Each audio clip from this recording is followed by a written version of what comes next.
মন চেয়েছে মুরগির ফ্রাই খেতে, তাই আর দেরি না করে চলে গেলাম বাজারে। বাজার থেকে কিনে আনলাম 4টি মুরগি, তাও আবার দেশি মুরগি। প্রসেসিং করে বাসায় এনে মশলা মাখিয়ে কিছুক্ষণ রেখে দিলাম। তারপরে বেসন মাখালাম, বেসন দিয়ে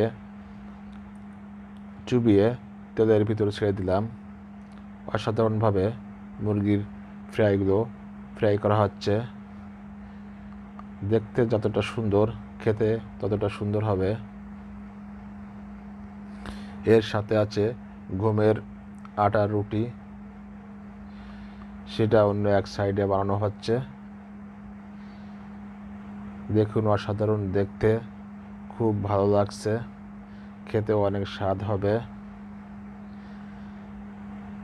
মন চাইছে, তাই মনকে দিতে হবে, তাই দেরি না করে এই আয়োজনটা করা হলো।